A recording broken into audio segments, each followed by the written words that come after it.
promise nito. Sila EA at Shira. Dahil sila lang naman ang isasalang natin dito sa hot seat dito sa... Truth or Charot! Ako! Nakakaba, ha? Yun! At syempre, before we start, kasama pa rin po natin ang ating super favorite na si Faith Da Silva as our co-host. Yan, Dabe! Ayun na nga po, mauuna po sa hot seat si Shira na parang kinakabahan na ngayon. First time eh. Ayan o, may Nagpapawisan pagpapay na. pa eh. At sino ba kasama natin? Kasama natin ulit si Kuya Bunso ng I Spy Detective! Yes! Hi, Kuya Bunso! Yes, na ang daming reaksyon. Ayan Baba, ha. punong-puno ng emosyon. Punong-puno ng Si emosyon. Kuya Bunso mukhang panganay. Totoo. No, mukhang leader. As a leader talaga eh. Ang tikas eh. Hindi mo siya Kuya, makakatawa. Kuya, magkano yung bill ng tubig ninyo sa inyo? Bakit? Babayaran ko. Ay, Wala. talaga. Kasi naman siya ang magre-reveal ko kung nagsasabi ba ng totoo o nang chacharot lang si Shira. And mamaya, itatry din yan ni EA. Tama. Kasama ka din dyan, my friend, para fair na fair Tama ka tayo. dyan, Dubai. And of course, may mga tanong tayo kay Shira na answerable by yes or no. After niyang sumagot, tatanungin natin si Kuya Bunso kung ano ang verdict ng machine. Aba, nasa machine pala. Oo, nako, Shira. Pwede ka nang magpaliwanag after lumabas ng hatol sa machine. Nako, Tama. ito. Ah. Ready ka na ba? Ready na! Ready na! Kaya ready ka? Ayan. Go! Shira, narito na ang unang tanong! Shira, sa isang interview, sinabi ni EA na tapos na kayo sa stage na may nangyayaring selusan dahil 10 years na kayong magjowa. Ay! Grabe yung 10 years na yan. Ang tanong, noong bago pa lang kayo, may pinagsilosan ka bang celebrity? Shira, yes or no? Opo. Yes. Oo, Confident. Kuya. Sabi ni Shira, yes daw, Kuya Bunso. Ano ba ang sagot niya? Ito ba ay truth o charot? Meron na! Sino? Pinagsilosan. Sino? Sino ito Shira? Madami! Ay, madami. Name 3. Wala! Tatlo. Sige na, be. Ibiblip namin, promise. Una. Ay, makuha ka sa tingin. Sabihin ko ba? Oo, tsaka 10 years na kayo. Oo. Oo, wala na yun. Sige, si Maxine. Maxine. Sino Maxine? Maraming Maxine Love. Magalona. Magalona. Okay. Yun lang naalala kong pinaka. O, pinaka. Bakit? Siya ang pinaka. Hindi kasi nung time na yun, nasa kabila pa siya, na love team sila.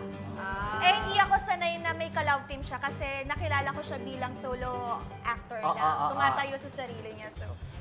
Yun. Tapos yung mga fans nila, pinapalitan yung picture ko. Ay, grabe.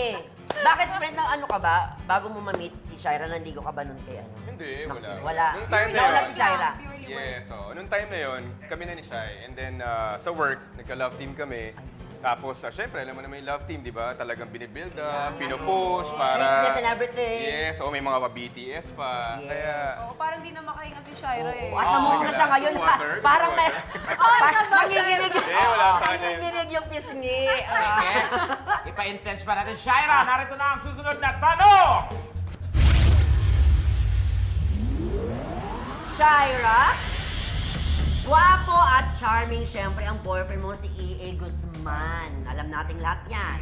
Ang tanong, minsan ba ay naghinala kang baka may pinatulang bading o matrona si EA? Shira, yes or no? No. No.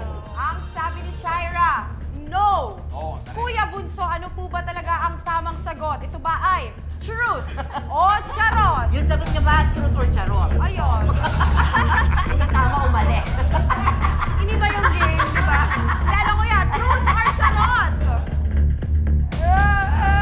Ayan na! Ano lo?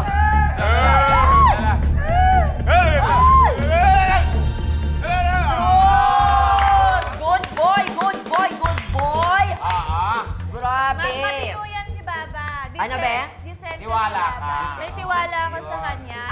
sabi niya, Baba. Bakit Baba yung tawag mo sa kanya? Ano kasi, dati, syempre pag bago pa lang kayo, unang tawagan nyo babe, baby, ganyan. Tapos wala lang, pinagsama lang namin yung first 2 letters nung dalawang salitang yun. Tumis lang na. Oo, baba. Tapos may meaning pala siya sa parang Bisaya na mahal din. Mahal. Mahal pala siya. Tama. Nice. Ayun. Eh dahil dyan, follow-up question na tayo agad-agad. EA! go. EA! Ang tagal ko Oh. nang gustong tanungin sa'yo sa mga racket to. Bakit di mo ako tinatanong? Ba't Nahiya kailangan ako may eh. camera? Meron ba nagtangka na ano sa'yo ng indecent proposals? Hindi, before naman, nasagot ko na to sa mga past interviews ko eh. Hindi pa kami ni Shaira, sinabi ko naman. May sumubok, may nag-message, pero hindi ko in-entertain. Kasi Magkano daw? Ay! Magkano ka agad? Interesado! presado ka sa presa. Presyohan agad, ano? Ito si Faith talagang bagsak. Kaya walang totally price. honestly, walang presyo. Pero Papunta na doon. Hindi, ari-arian yung ino-offer. Pero, Ay! Lupat bahay ito sa Kasi Tagaytay! kwento sa akin yan. Baba, wala naman. Kasi hindi pa kami noon. Saka, si Shaira, alam niya sa akin, may kapatid kasi ako. And I'm proud na may kapatid akong member ng LGBT. Kaya ako, alam ni Shaira na malapit ako at magaan ang loob ko sa mga LGBT. Grabe. Tsaka And I sobrang- respect you guys. Grabe, ibang respeto ni EA sa mga Yes. kapuso ng LGBT. Tama. Diba? Okay, dahil dyan, Shaira, narito ang sunod na tanong! No! Dahil 10 years na. Be, pag tumaba ka, kamukha mo pala sa kanya. Gusto ko nga rin tanongin sa kanya eh. Iniiwas ko nga eh. I-trigger mo naman ako. Okay, Shaira. Dahil 10 years na nga kayo ni AA, dumating na ba kayo sa punto na parang nagsasawa na rin kayo? Nagsasawa ka na rin kay AA? Saya, yes or no? Teka. Salamat, buti na tanong to. Wait lang. No? Ayan, tanungin, no? ako, isang definite na no ang sagot ni Shaira. Kuya Bunso, No. ang sagot ba niya ay truth o charot? Okay, no.